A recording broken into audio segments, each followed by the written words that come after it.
There are some individuals that they grabbed possession away. Then you give them a chance to get to the State House. Some people grabbed the land that belongs to the forest. There are people who they took land that belongs to Kenya Airports Authority and built some structures that they are selling tea and mandazi.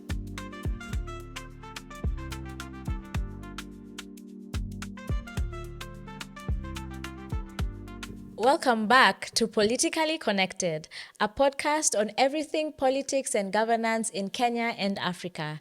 Here, we unpack the complexities of people, policy, and power. I'm your host, Diana Ngao, aka Madam Speaker, and I am Chaka, aka the Bishop. So in today's episode, we're going to take you guys through history through the eyes of someone who has served under 3 presidents. It's not that, it's very rare to actually find someone who has served under the 3 presidents in Kenya, which is President Moi's time, President Kibaki's time, in today's present, the Ruto regime. So we have with us Honorable Kipruto Arap Kirwa, who is famously known for his impact in the agricultural sector when he served as a Minister of Agriculture under the Kibaki regime. So karibu sana, Mheshimiwa. Yeah, it's my pleasure. I also served under President Moi as Assistant Minister, twice appointed and once sacked. Twice appointed and once sacked. Yes. Yeah. Mheshimiwa, it's a tremendous pleasure and a great honor to have you on Politically Connected. And we take great pleasure in the opportunity of you helping us connect the dots of our politics. And that's a big part of the name of Politically Connected, connecting these dots, because sometimes issues are disjointed, issues don't have context. Yeah. But the first dot we want to begin with is a little while after you were a dot, a little while after you were born. We are hoping to hear how you became politically aware. What is your earliest political memory, your earliest politically connected memory? And of course, we do appreciate that yours must be an interesting one, given your early life both in Kenya and Tanzania. So you must have witnessed quite a lot of politics. Would be very happy to hear about your early political memories. Well, it's very interesting, and I'm happy that you know a bit of my background, even the fact that I was born here in Kenya, 1957, September 18 to be exact. Then in the early 60s, my parents moved to Tanzania, where we were brought up in a place called Butiama, which happens to be the home of the founding father of the Tanzanian nation, Mwalimu Julius Nyerere. We stayed there for a number of years, and I came back 1972 to go back to start schooling. This therefore tells me, if you are to do the math, I started the primary school at the age of 14 because I was looking after livestock in Tanzania, and it took a bit of time away from my early childhood. And started in a place called Kablamai in 1972. And in 1975, I will go back to Tanzania later. There was an episode, or call it an episode, or an incident that happened here in Kenya, where the MP for Nyandarua North, the late JM Kariuki, was found murdered, and the body was brought to the mortuary, having been killed and left in Ngong Forest to be discovered by an elder from the Maasai community. It's at that particular time, while I was in primary, but I was mature enough. 1975, I was about 18 years or so. And I had a teacher, Mwalimu Sami Ochenge, who told me in the morning, because those days we did not have radios, and therefore the information used to come from the teachers. So I arrived about 7 to the school, Kablamai, only for Mwalimu to tell me they have killed JM Kariuki. Subsequently, of course, there was the formation of the team led by the late Elijah Wasike Mwangali, and comprising people like Martin Shikuku, Jean Maria Serone, Mark Muidhaka, and many others, which culminated in a report that was presented to the House that is the National Assembly or Parliament at that time, where some of the ministers voted for the report, and they were sacked. I remember the ones who are prominent in that is my former MP, the late Masinde Muliro, who was Minister for Public Works. The late John Keane was also Assistant Minister in the same ministry, and Peter Kibisu, who was Assistant Minister for Labour. They were sacked and subsequently consigned to political oblivion. At that time, because I was still young and a bit confused, I had this awakening moment that why did they have to kill JM Kariuki? And the worst thing is that the photo of the first face of JM Kariuki and these original photos, which were very smart, were passed by newspapers side by side. It created some kind of reawakening in my system that one day I would want to join politics, if for nothing else, to get rid of some of these things happening in our country at that particular time. That was 1975.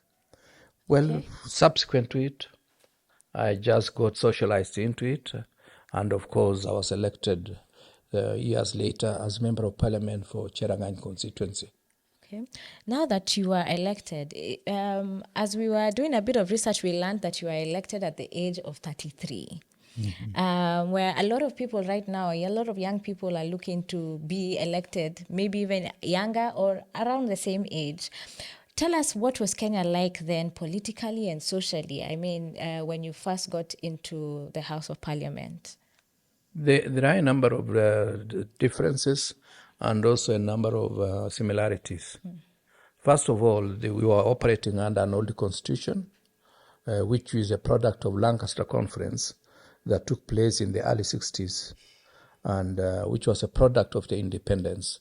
And basically at independence, there were two political parties, KADU, which was talking about Uhuru na Majimbo, or independence with devolution. Devolution in the old context, where provinces were supposed to be the centers away from Nairobi. And of course, KANU was talking about unitary government. So they were talking about Uhuru na Umoja. And of course, their symbols signified everything. KANU, they were showing the one finger salute, which we are now using it as one term. And KADU was using the complete hand to say, Uhuru na Majimbo to say they are separate units within the same context.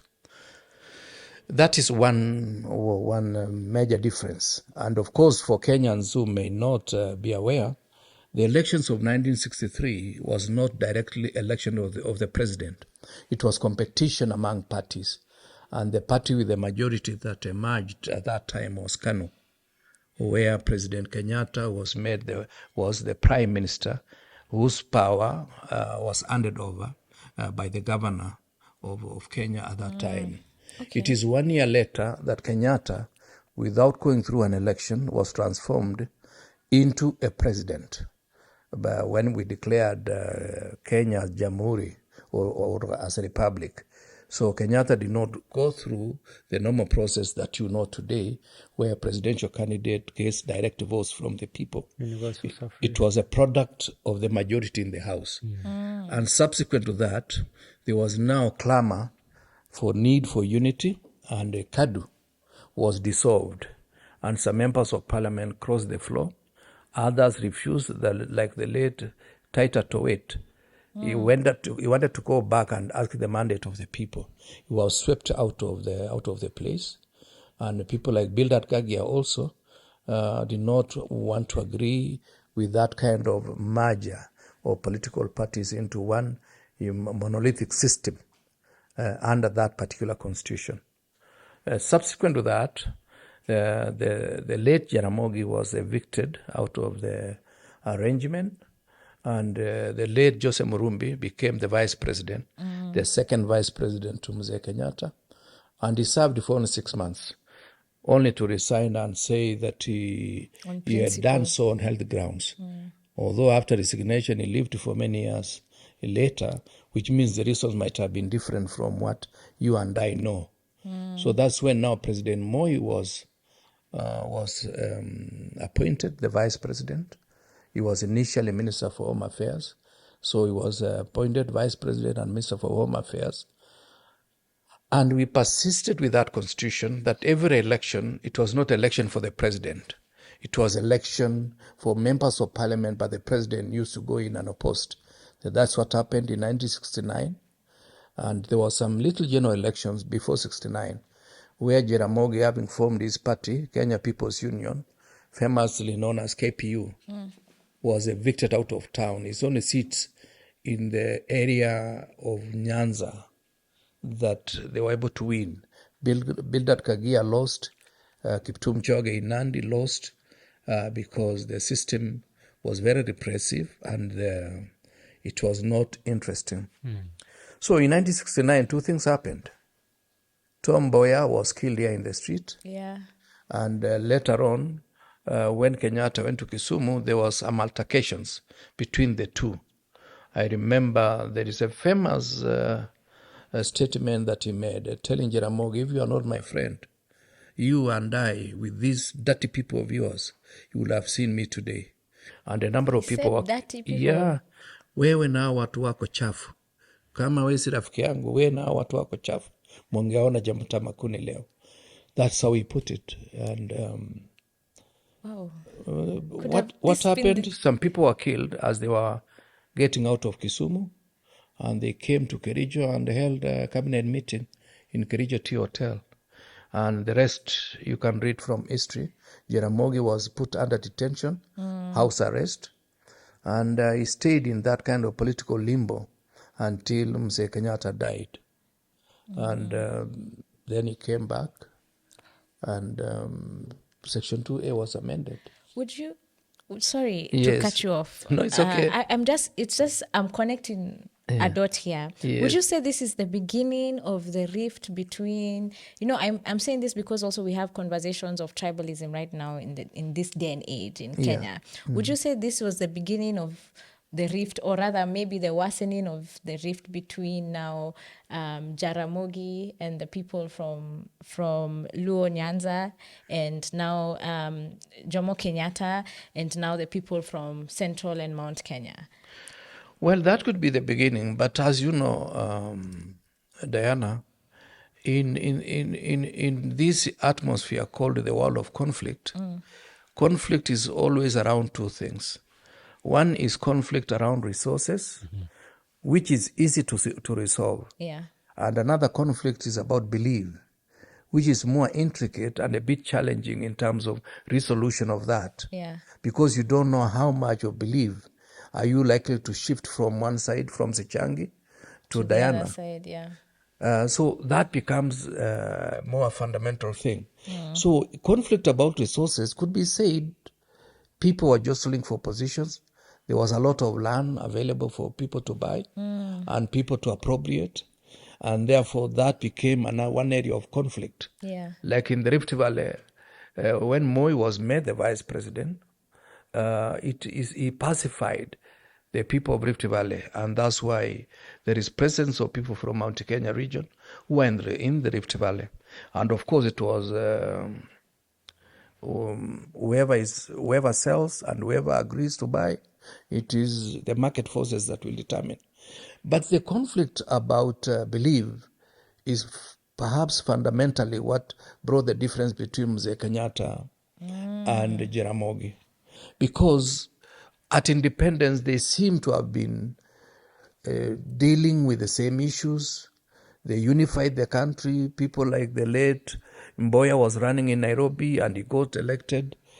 People like the late Wafula Abuge was running in Nakuru, where majority were not from his community, he got elected.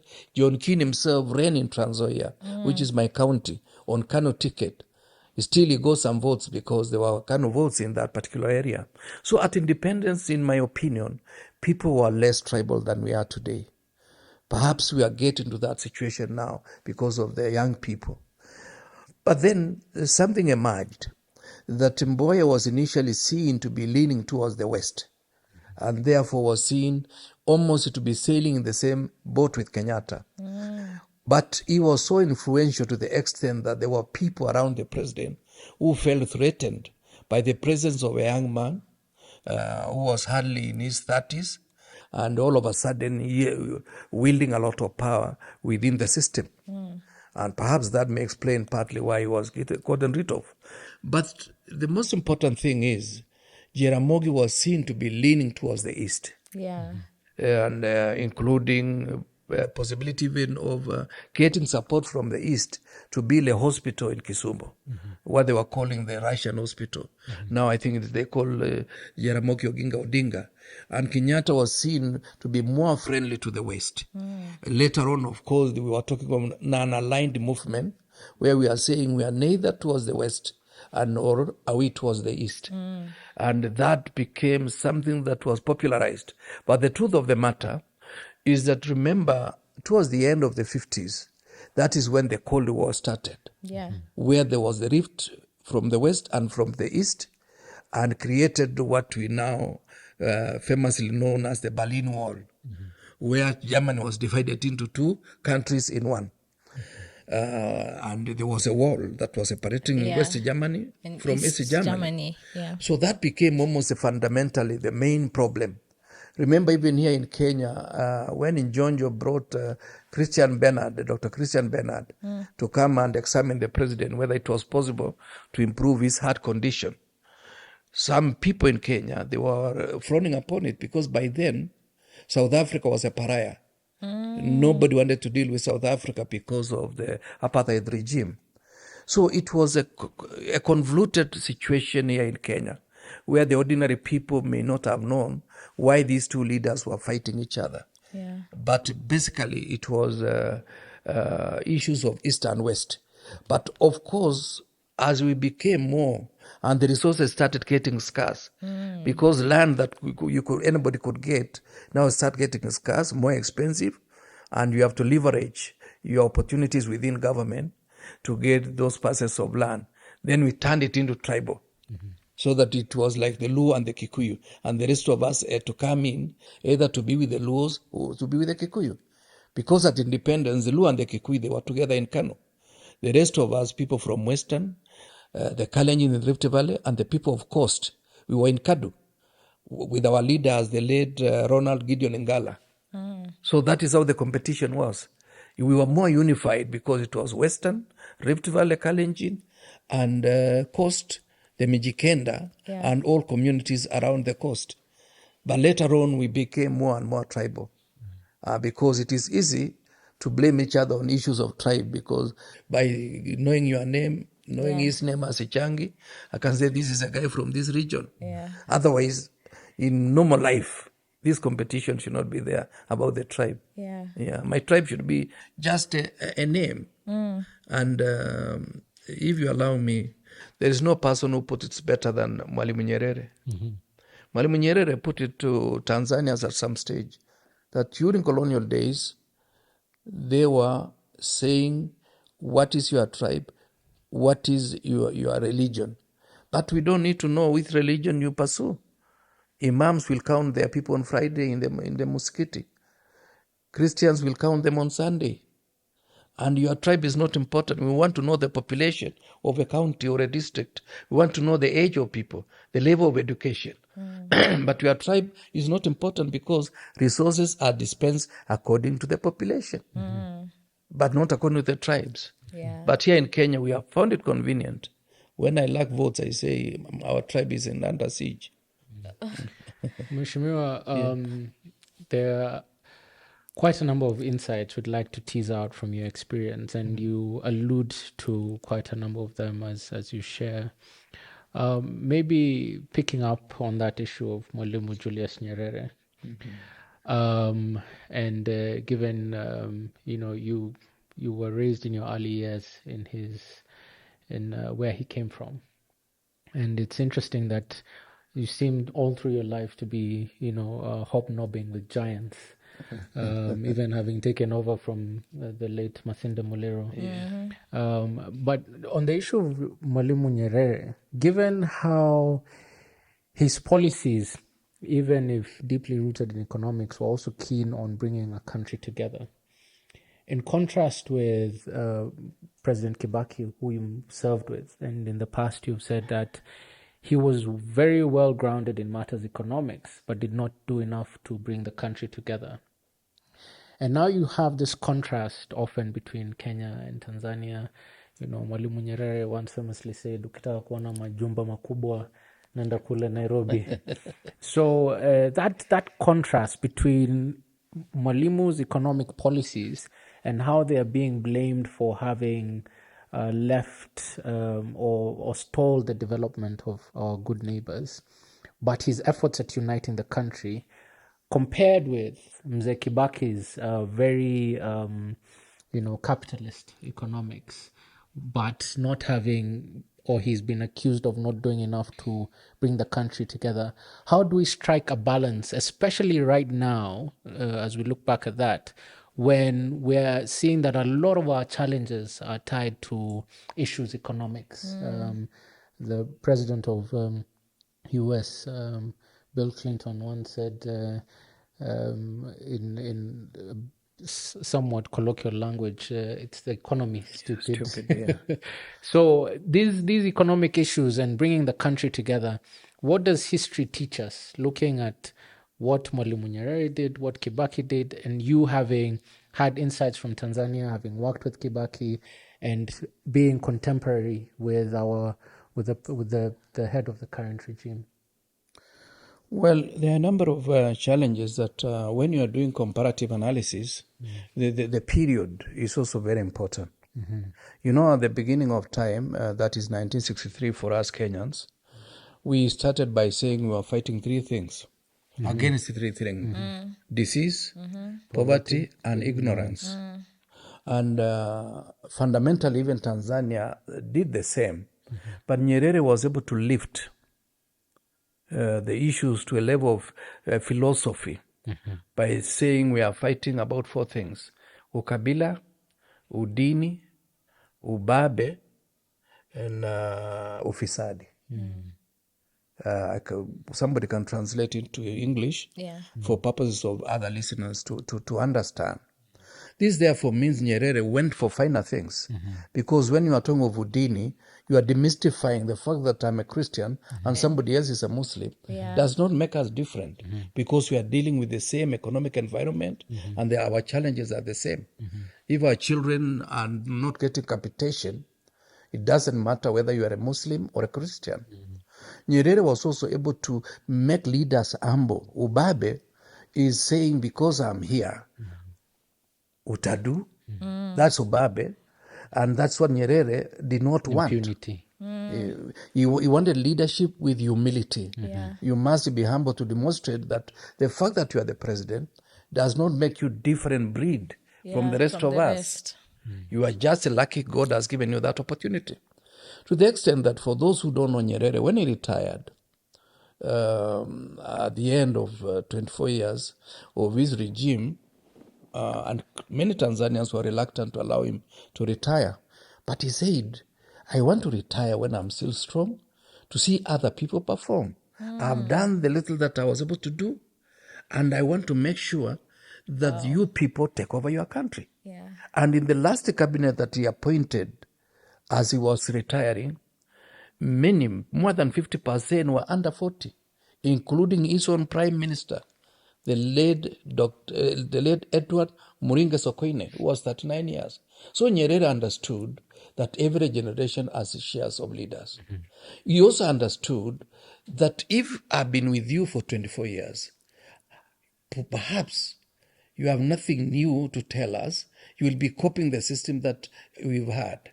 And this is why I recommend to leaders, even my colleagues today, that the future government must of necessity involve young people so that they define the agenda for Kenya in the next 20 years, when some of us will be struggling to come to the studio.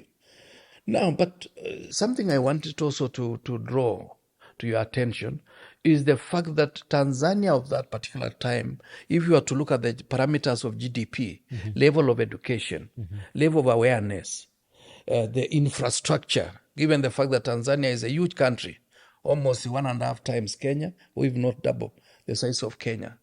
So he was dealing with the realities, Human Development Index. Human Development Index, and saying this is a poor country. This is a country of poor workers. This is a country of poor farmers. And we must think about farmers in a way that we don't take away what belongs to them.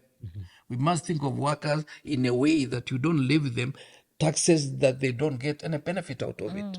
He was very clear about that, even after leaving the presidency.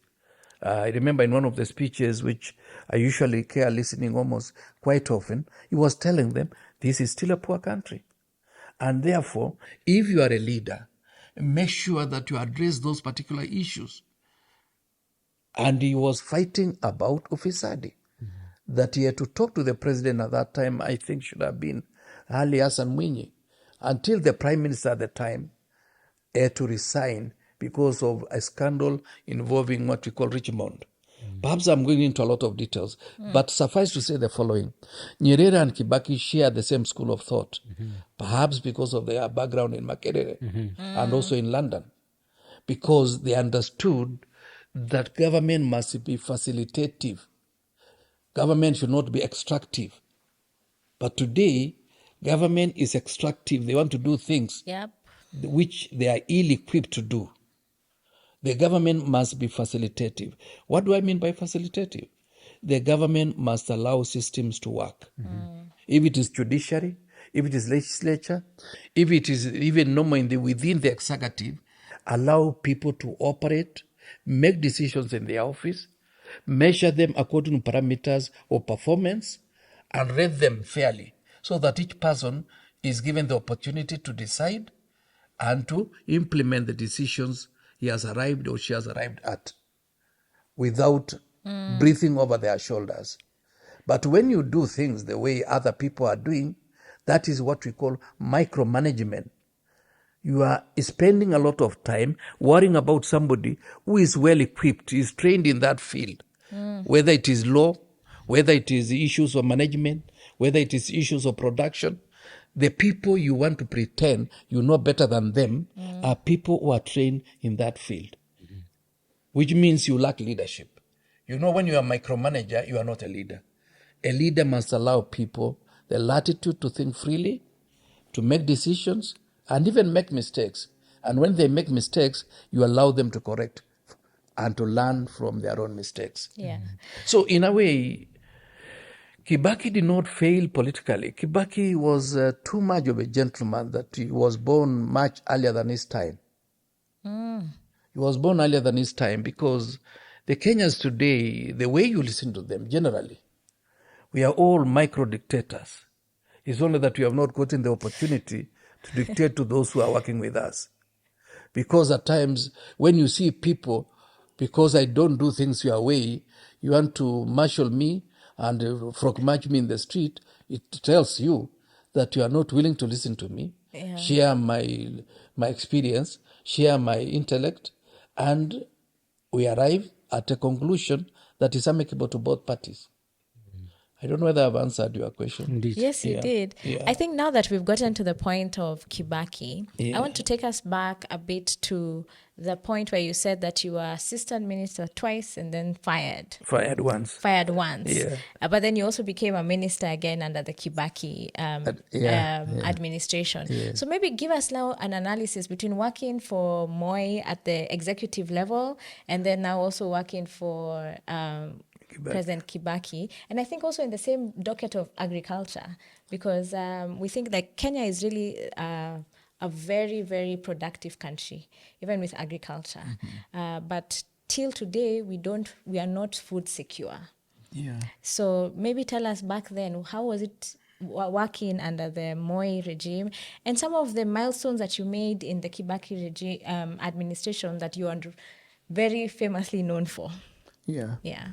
Well, thank you, Diana. This is very, at times I get emotionally involved when you mention some of the good names like Kibaki. Yeah. Why do I do so? For the 5 years I was his minister, he called me 3 times. 3 times? 3 times in the 5 years. I used to call State House many times whenever I wanted to brief. Why? He never wanted to bother anybody as long as you are doing what you know and you are working with the officers. And one of the times was about the food situation in the country, because it was about July, one of those years when I was minister, and he told me it seems to be a situation where there's likely to be famine in the country. So because you cannot just answer the president on phone and give details that are not even there with you, because the minister is not a magician. I told him, Your Excellency, I will be coming to see you tomorrow. He said, yeah, we are here. You can come anytime. So I called. In true Kibaki nature. Yes, I called Mzee Matere Kereri, and I booked an appointment. I went with my peers and my managing director for National Studios and Produce Board at the time, one Tirop Koske. And my peers was James Mwai, who subsequently became Governor Kisii County, the first governor of Kisii. So we went and we gave him a nice brief about the food situation, because usually there is carryover from the previous season. There is maize that comes from Tanzania, maize that comes from Uganda, and a bit of southern Ethiopia. So we gave those statistics, whatever was in the stores, and what we suspected must be farmers, and the yields that we expect at the end of the year. Because we have about 3 harvests. There is the harvest from the South Rift and the lower Western, which starts early in the year. Then there is from the Pwani and Eastern, and a bit of Embu, and a bit of Central Kenya. Now, and there is the main harvest that comes at the end of the year from the North Rift. That is Trans Nzoia to Bungoma, all the way to Kakamega, basically this Lugari area, and Uasin Gishu, and a bit of West Pokot. So we gave those statistics in summary. And at some stage, I told him, Your Excellency, some of the stories from the media are not so accurate. Then he told me in Kiswahili, hata kama sisi tungekuwa na hayo makaratasi, tungeandika hiyo. So I knew I've lost him. He believes the story that there's famine, and I'm trying to paint the story that there is no famine. So I again requested him to give me time. Yeah. It was, I think, about Friday. So he told me, come next week. So I had to sit down with my officers to know what is the situation. Yeah. So subsequently I briefed him, and we agreed we are not going to import 4 million bags. We import only 1 million bags, so that by the time it comes, it fills the gap before the main harvest comes from the North Rift in November. Because that would have created a clocked system where the maize from farmers are not bought, and we have imported maize from other farmers outside Kenya. So that was one of the interactions. And another interaction is when there was a movement from some of the cabinet members to ODM, Orange Democratic Movement at that time, during the referendum. So one of my sisters, Lina Chebik Limo, had moved across to the other side. So he called me from Uganda. I was somewhere in town. So I listened to him. I told him, I'll talk to her. I'll get back to you. And the third time, I can't remember what it was. So 3 times. Tells you, he's a president, that if everything is okay, so be it. He's not a president who is going to breathe over your shoulders. Well, the other aspect of it that I feel is very critical for those in leadership to learn is the fact that while President Moi spent more time about loyalty and trust, Kibaki was more focused on efficiency and the capacity to perform, to the extent that he did not have to have somebody else oversee you, and therefore when he gave you a job, you knew you had a job. President Moi, even, I don't know, because I was sacked, and there was no scandal around me. Was there a reason why? Were you given a reason? Well, they don't give reasons. Those days they used not to give reasons. I was sacked at 1:00. I got the news, but via the news. Yeah, via the news. But I had suspected it was going to take place, And I had the option of resigning, but I said, let me not resign. We had formed a party, UDM, with people like Cyrus Jirongo, William Ruto, and many other. We were about 18 members of parliament that we are saying in the next election, we want to get an outfit that will comprise young people who will depart from the conventional team of people like the late Saitoti, the late Biwot, the late Kamodho, who are seen to be now the old guard within the Kano system. And some of the members of parliament were not necessarily in Kano, like the late Soita Shetanda. They were in the opposition, but they were our colleagues. We had a number of sessions, and it's my office that we did the first constitution of UDM, only for our good friend William to run away and use the information to allow me to be sacked. So that is the way it was. And subsequently, he was, of course, made assistant minister in the office of the president. And before the election of 2002, he was appointed minister for Home Affairs, a position that, of course, he lost when they lost the election in 2002. And that is where Mudi Awori went, Mzee Mudi Awori. And, of course, I went back to my ministry. And as it is in politics, if you are sacked without any scandal, when you come back, you are likely to be promoted instead of being demoted. That's how I moved from 6th floor to 7th floor, which was the office of the Minister for Agriculture, Livestock Development and Fisheries at the time of my appointment, before the ministry was split in June into two. I have a question, Mheshimiwa, Yes. because that docket is a very sensitive docket. Many people may not appreciate it. And there is often an unseen hand in Kenyan politics, but that has played a big part in shaping the trajectory of this country, and that's foreign influence, influencing our sovereignty. From research, when you moved to Tanzania, it wasn't out of looking for greener pastures. It was to create space for, other settlers. So you see the influence of foreign countries interfering in our country. Now, in agriculture, we've come to learn that often there's interference in our policies. And food security, even going forward, is going to be a very sensitive issue. Having served under President Moi, having been the highest performing minister under President Kibaki, and now, of course, I'm sure you've kept tabs on what is happening in that sector. We saw the issue of GMO being completely rejected in previous administrations, and now being wholly embraced almost currently. pushed down our throats. And behind the scenes, there's policies being massaged here and there to create room for that. And food security being a national security issue, especially given that it seems that there's a trajectory where our farmers may not even be increasingly allowed to plant seeds, or soil is being changed. What are your thoughts on that, especially in that element of foreign influence in our national policies, particularly in that docket? Yeah, indeed, I'm really impressed by the background that you've built, starting from pre-independence.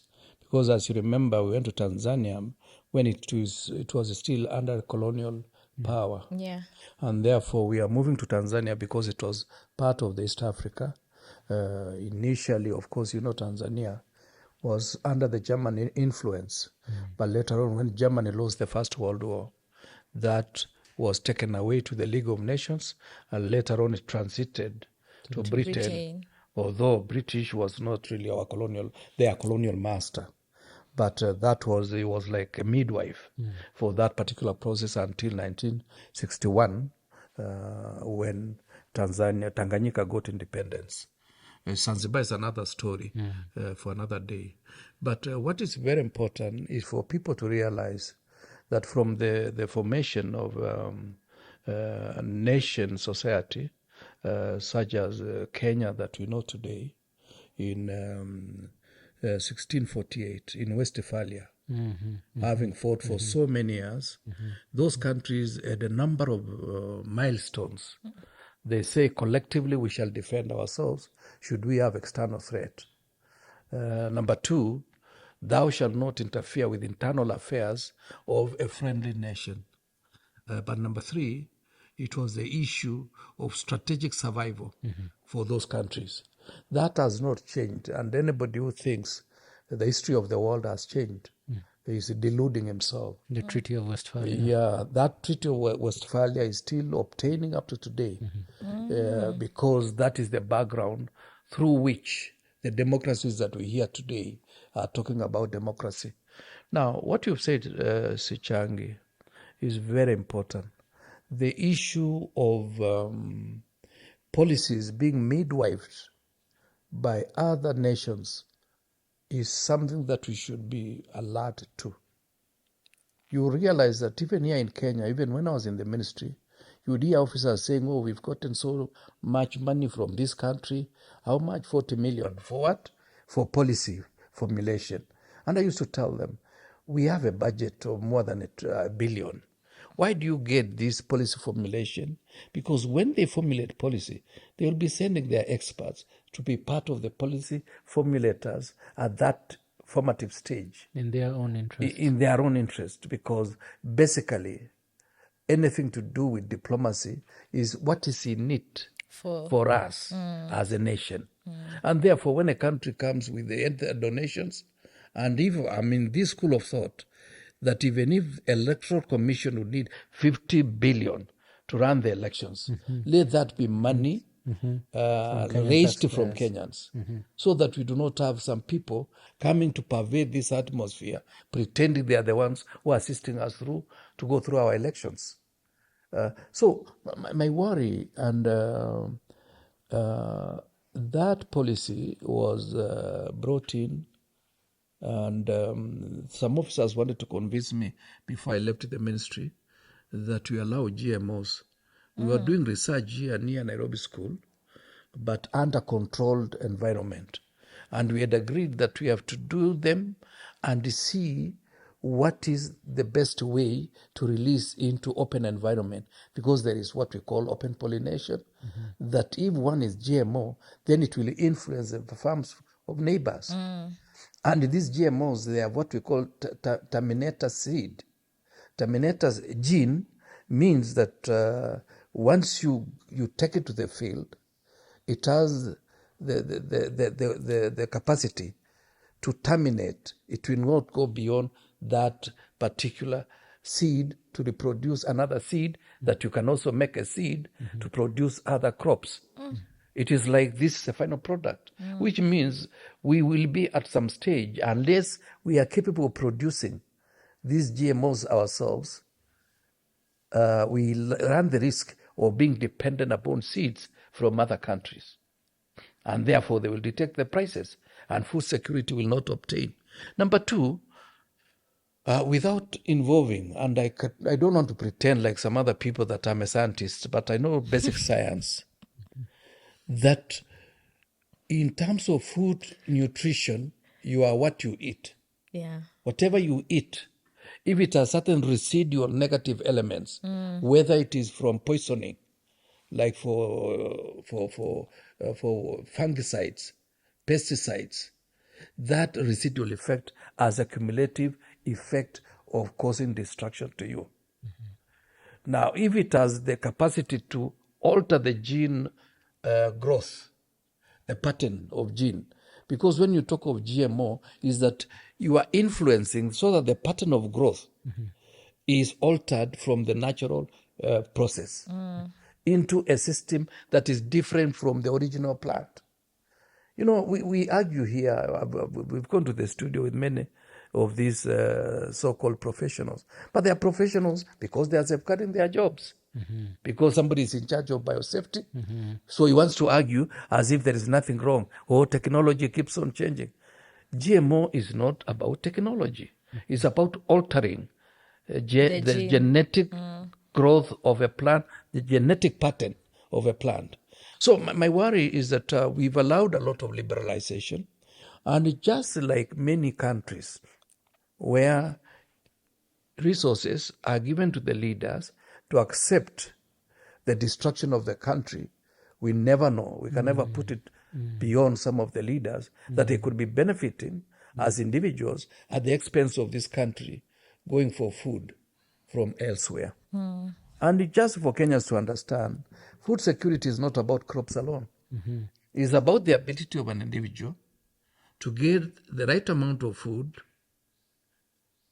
the right quality, to the right nutritional value, and in a sustainable manner. So if you alter any of those four parameters, you're altering food security. You can give me a debe of ugali, but tomorrow I don't have it. After 1 week, I'll be suffering from starvation. Or you give me ugali alone and you don't give me proteins, vitamins that comes from fruits. You are making me suffer. Or you give me resources that will last me 3 days when I have a month to take through myself. That is food insecurity. So anyway, thank you for that question. It's a question that we need to do what we call soul searching and auditing of our own processes. Yeah. And now I'm just thinking about it, Mheshimiwa. If you're looking at when Kibaki's administration came in, I'm sure they would say also we found a broken system, or we found the coffers empty, or whatever. Now we come to the current regime right now, who when they first entered were like, oh, we found nothing, we are starting from scratch. And here we are in Kibaki's era. I'm telling us to take us into Kibaki's cabinet, because we saw, or what I can't say we saw, we had. You might have seen. You may not have confirmed. Yes, we had that Kibaki was more for local revenue than indeed like having donors or other nations come and say, you know what, here is 40 million for a policy. How hard or how easy was it to navigate such a time when you're inheriting a system from Mzee Moi, and then now we are coming into the Kibaki administration, leave alone just in agriculture? How was he able to navigate and move Kenya from where we were under Moi to this flourishing nation where people are so hopeful? I mean, how are they even able to get to that executive order number 1 of free education? You know, knowing that we were not sure how it was going to be funded. So we'd like to get into the thinking of the late President Kibaki, as most of us millennials and Gen Zs are also beneficiaries of some of that executive order of free education. Yeah, thank you so much, Diana. One thing that those who are engaged in leadership, because part of my study I've done a bit of leadership and management, is there are 2 basic ingredients. The first one is trust. Trust in the sense that when you get into an office, you need to build the necessary trust, so that people trust that what you tell them is the truth. So you cannot begin by lying. Kibaki never said the coffers were empty, although we knew we had some strenuous conditions, because the previous year, AFC had lent only 4 million to farmers throughout the republic, possibly 1 or 2 farmers. And within a year or 2, we were lending over 2 billion. How did we get the money? We got the money from revenue. And some of the money I sold what now is a School of Law for 600 million to Ministry of Justice. And I got 600 million. I lent to farmers. Farmers paid back, and we were able to revolve that money. By the time I was leaving the ministry, we had about 5 million portfolio to lend to farmers. The second issue, as I said, the first one is trust. People trusted Kibaki, and people paid their taxes. And people had a lot of hope. They paid their taxes, and their taxes were well taken care of. By the time Kibaki was leaving office, we were almost financing our budget to the extent of 96%. Some of the money that was coming, they were begging us to take the money. To take the money. We were not just looking for them to give us the money. They were telling us, we can support this, but we were not interested in their money. And even the banks were chasing people to lend With the money loans, yeah. because the government was not doing what we call domestic borrowing. We had enough money from our revenue collection. And therefore, the people had money to take to the farm, do farming, and bring taxes. And we reduced the VAT from 18% to 16%, and yet we collected more VAT. And this is in the first 5 years. First 2 years even. By the time we are going for referendum, which is 2005, which also gave us setback. Yeah. Because now the government was divided. And if you are to look at the economic growth, there is a bit of a dip, 2005 and even 2006, which is a product of referendum and subsequent change of cabinet, which made the country get a bit polarized because of the referendum politics. And now, of course, the formation of ODM, and subsequently towards 2007. The third issue, which is very important, is the issue of ego. It is a very important ingredient in leadership because ego means you are allowing somebody to feel respected in the space he's occupying. Kibaki, when he gave you a job, you knew you had a job. When you sat down with your officers and you made good decisions, you would get appreciated not only by the public, but by the president himself. What did we do in our ministry with my former peers, James Mwai? We decided to do evaluation of staff.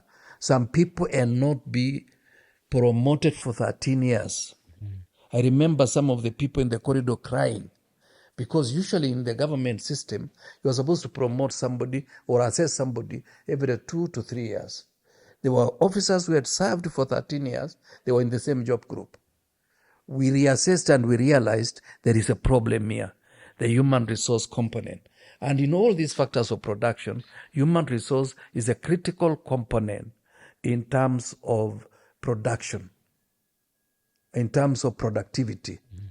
So when we realized that, we were given parameters of performance contracting. That is what explains my ministry being number one. It is not because I was so intelligent, not because I was so hardworking. We allowed systems to operate.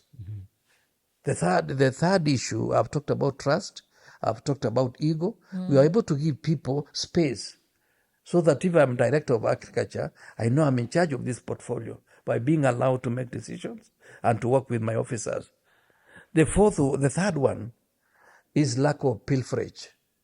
So that the resources that come in are retained and they are replowed into production. We did not have this promotion of, what could they call it?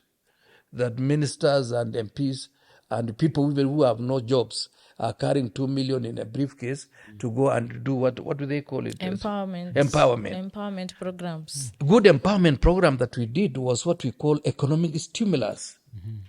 That we started, we built in my constituency, Kapsara, we built a health center. And we were using resources from the local. The local elders, people were getting sand, getting whatever resources they can get. The money they get, the mabatis they get from local shops. And labor, it was more labor intensive. You use the boys around the center, Gole Kapsara. We build health center. We build schools. That money circulates within that little economy. Do you know why today somebody can be auctioned for 200,000 shillings? It's because there is no money moving. The counties are not getting the money they ought to be getting. So they are pending bills in the counties. Yeah. They are pending bills in government. And the banks are not releasing money to the ordinary people unless it is about 19 to 24%. But you see, if you don't take money as internal domestic borrowing, the banks will look for where to take that money because it is more expensive to keep money in the bank. Banks have no business of keeping money in the bank. That money ought to get outside, come back with interest. Even if it is 3%, 10%, that interest is what makes the banks work. Otherwise, if you take $1 billion and you keep in the bank will collapse because they need to lend that money outside there. This does not need a lot of scientific information. It is common knowledge. Yeah. Mheshimiwa, a lot of what you're saying seems to be tied to what is known as the tone at the top and how it cascades downwards, the quality of leadership at the top, because that sets the tone for how, for example, you've said, when the late President Kibaki gave you a job, you knew you had a job. And so the buck would stop at your desk even before you then have the rare 3 occasions to speak to him on phone. I want to take that question of the quality of leadership to gain your perspective on why maybe Kenyans, because we like to say here that all of us are responsible for this country. Article 3 dictates that every Kenyan has a duty to protect the Constitution. So it's not just our leaders. So on the question of the quality of leadership, why is it that there's often seemingly a failure to appreciate quality leadership? Yes, there are those who at the ballot funny games are played, but there are some times where, for example, in your constituency, you were able to take over from a giant like Masindo Muloro. You came in and you were very effective. There are questions that may be asked as to those who then succeeded you after. Earlier, before we started rolling, you were talking about the quality of leadership. The people like Muhisa Kitui, and that was quality leadership. So you have this mix in our country where you have quality leaders. You talked about our first cabinet and some of the people who are in that cabinet and how they were able to contribute significantly, the Murarias and the like, even later. So what is it that sometimes we're somehow able to recognize quality leaders in certain instances, but in other instances we completely fail the test? Case in point, even with some discussions now, you can see people who are of really good quality. They have a stellar track record, but everyone is like, huyu hawezi fika kwa ballot. But we know that this is someone who can literally transform. We've seen their track record. So how is it that we get to that point that we now choose otherwise? The most interesting thing, and this is not informed by any scientific research that I've done, so I would be lying, it is my opinion, is that the most popular person is not necessarily the most effective person. Because you see, society has its own perception of good parameters. And there are people who make you feel nice about the way they talk, about the way they do things. But when you subject them to serious criteria, they don't measure up to that. And this is where I feel there is a serious disconnect between those who are elected and those who are not elected, because at times we reject good people because they happen not to have presented their case in a way that was admirable to the people. So what I feel, and this is what we should do as a way of assisting each other as a nation or as a people, is to do what we call social re-engineering, for us to ask ourselves, what are the fundamental values that we must examine in a leader, so that as I come in to present my manifesto or my thoughts, you already have a standard that this is the bare minimum we should have for us to believe somebody. There are some individuals that they grabbed a possession away. Then you give them a chance to get to State House. Some people grabbed the land that belongs to the forest and they sold it for 292 million. They grabbed the land next to Kipande House, the Kipande place where they used to be near NSSF. And they put that title into Deposit Protection Fund. And the debt went to 890. And the thing was taken away by Central Bank, Deposit Protection Fund. There are people who they took land that belongs to Kenya Airports Authority and built some structures that they are selling tea and mandazi. And yet, you still have the audacity to tell us we have gotten the best option out of those who are for themselves. There are people who have clean records, like even from my cabinet. There are people with clean records. There was no scandal against their name. And yet, you are saying they are either too old or they have been in town for long. as if to be in town is a crime.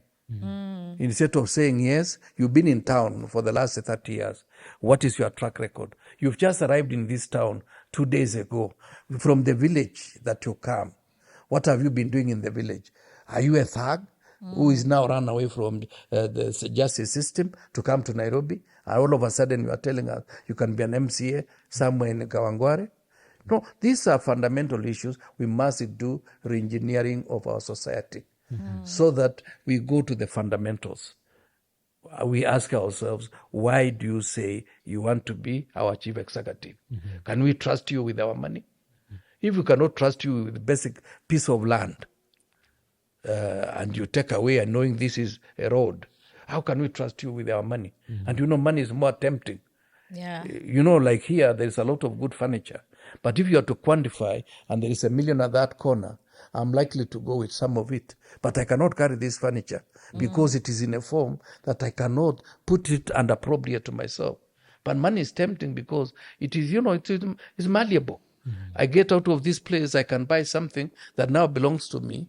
I've sanitized the money that I stole from here. So these are basic things that I'm telling young Kenyans.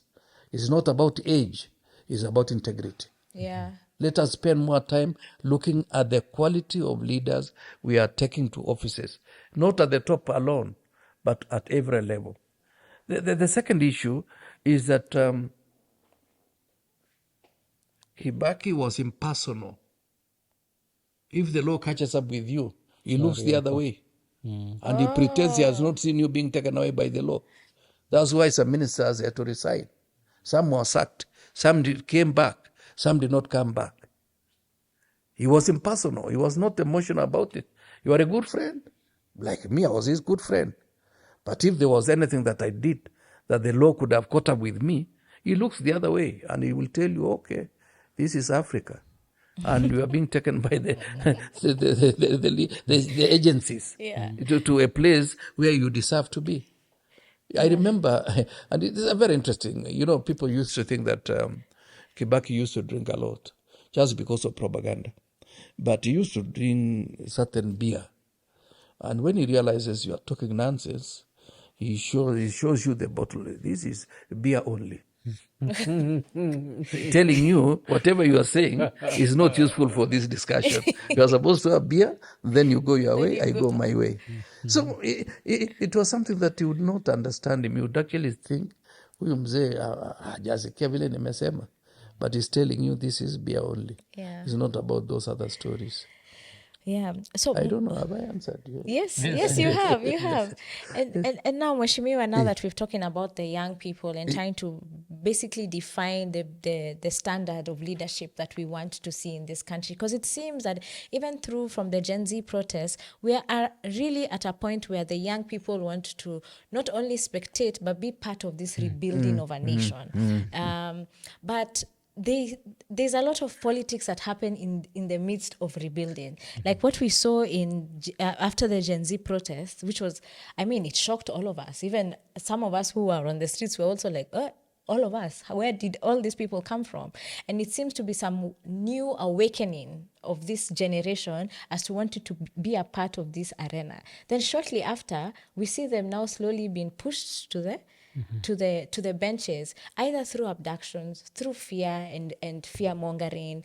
And now, and even at the high stakes level of politics, you see some things happening when you're seeing that, there are rumors of, this IBC may not even be a credible IBC. And people are wanting to go out and vote. And even right now, you see with the continuous voter registration that has opened up, we're seeing a low voter registration turnout. But yet we saw this powerful moment last year, but it's not translating now. And we're wondering, how could you help the young people with wisdom to navigate the current times that we are in? Because one thing we know is that participation is a matter of, it's a must. Everything is politically connected. The moment we become spectators is when we are eaten on the table. So how could you be able to just help the young listeners and the people who are watching just know how to navigate the current times? Because I won't lie, if you compare last year to this year, there's a sort of despondency that has crossed the permeated the young people, and they want to feel that go back to that feeling of empowerment. Yeah. Well, I said at the beginning, we need to do social reengineering. I've not lost hope in the young Kenyans, knowing that that is a generation that is able to change this country. Go back to the history of even the Mau Mau. The people who are leading the struggle in the bush for so many years were people under the same generation, between in their 20s and in their early to mid 30s. And these are the same people who are causing revolution in many parts of the world. Remember people like Fidel Castro. He took over in Cuba at the age of 29, and he was able to transcend that particular revolution. It's only that at times some of the revolutionaries become dictators when they overstay their invitation. Yeah. Look even at the struggle, the Nandi resistance against the British, which took place for 10 years, 1895 to 1905, when Koitalel Moi, not in any way related to the current president, because Koitalel Moi was a Libon. The current president is a commoner. You know, that's distinction, because at times when people use names, you don't realize that there could be another Sichangi in another village who has no relationship with Chaka. With Chaka, yeah. Yeah, so it is good to make that clarification, because authoritatively I can talk about the community that I come from with a lot of authority. Yeah. So when you look at it, and Kenyans also, we have this last minute rush, that when things are started, we are a bit slow. But I'm sure that the outrage that we saw in 2024 in the streets is still inbuilt in our people, given the fact that people are frustrated, some were killed, some are still scared, some are traumatized out of what happened to their cousins, to their brothers, to their relatives. At times I meet people who say, oh, you know, I'm the auntie of Rex Masai. I'm the auntie of the girl who was killed in Ndumberi. I'm a relative of so-and-so. And you find they are traumatized by what happened. So I feel that frustration is still bottled up. Somewhere. And it is likely to be unleashed at the right time. So not all is lost. I still got a lot of hope that Kenyans are going to translate. But more important is for us to re-examine the quality of people who will offer themselves for various positions, right from the MCA to the president. In that way, we are likely to do a makeup of this society in a way that we are people we can trust for 5 years. The other important thing that I want us to realize, a lot of propaganda was used by the state.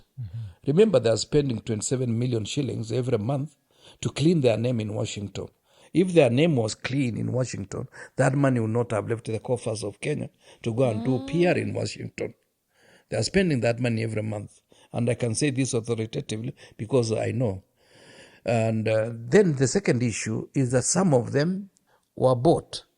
They crossed over to the other side just because they were shown some few coins and some new vehicles, some toys in terms of vehicles. You know, these vehicles are toys. Yeah. You know, at times people say, oh, which car does he drive? Which car? A car is a car, whether it's from its Vitz, it is a Range Rover, it is a Prado, it will take you from A to B. Yeah. So some people are mesmerized, which means their threshold was so low. It's only that they had not gotten the opportunity. And it's good they expose themselves for what they are. Otherwise, possibly the young people would have gone with them, elected another crop of people who seem to promise heaven, and they are taking you to hell. Yeah. Mheshimiwa, the two questions I'd be very keen to ask you while you've graced us with your company and with your insights. The first one goes back to something you mentioned earlier, which coincidentally is a topic I'm very passionate about, and that is the Treaty of Westphalia.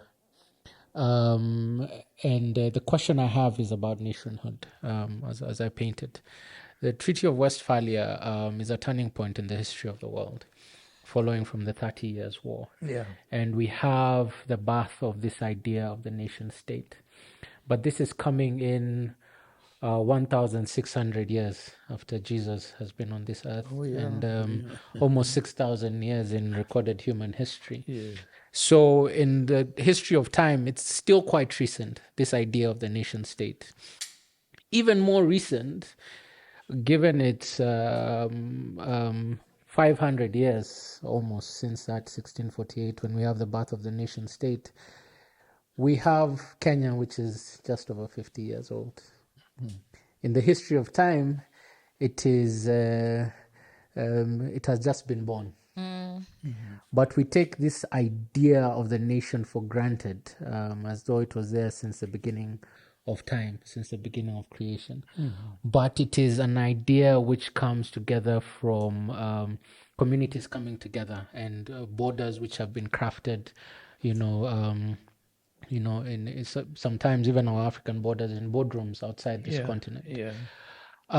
So as much as we take this idea of Kenya for granted, when we have an ID, when we say we are Kenyan, but we rarely, because you've talked about social reengineering, you've talked about soul searching as a nation, do we pause to ask ourselves, what is a nation to begin with? Because even in the context of that nation, we are a community of many nations. You've talked about speaking authoritatively about the community that you're from, and it has its history, its unique history.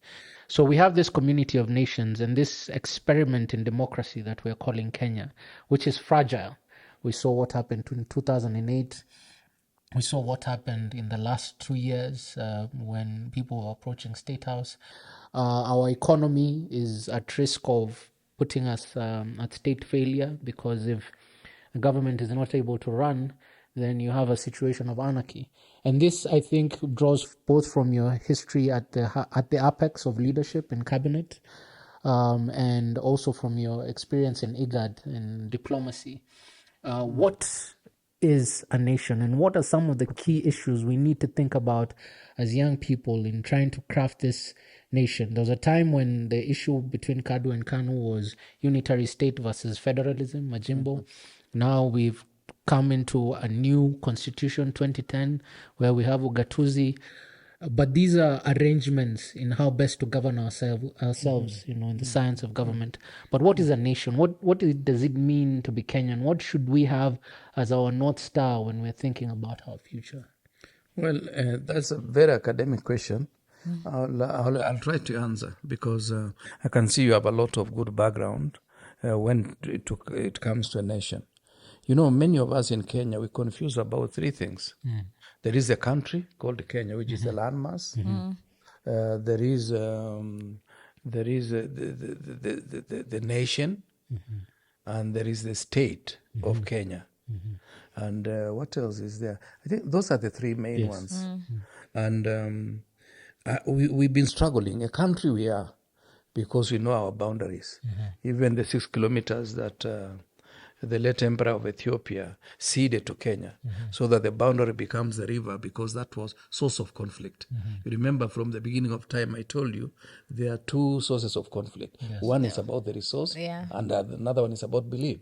So the emperor and Kenyatta said, if our conflict is going to arise out of people crossing the river, the boundary of Kenya to Ethiopia, let the river become the boundary of Kenya.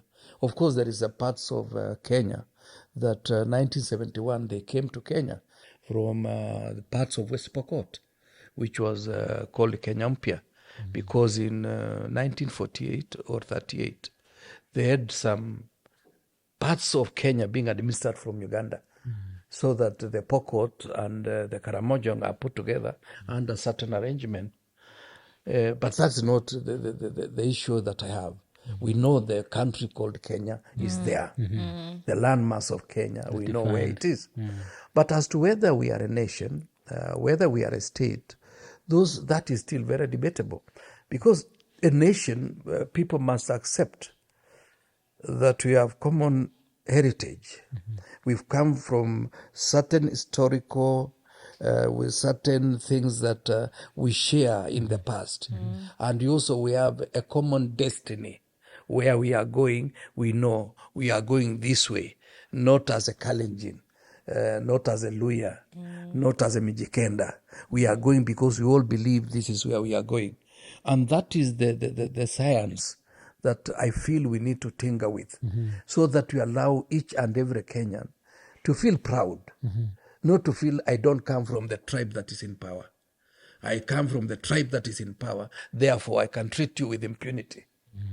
When you see some commoners carrying money and saying mutadu, this is a mind of a failed person who for some reason may have certain amount of education, but he has not been schooled enough to realize this is the money that belongs to each and every Kenyan.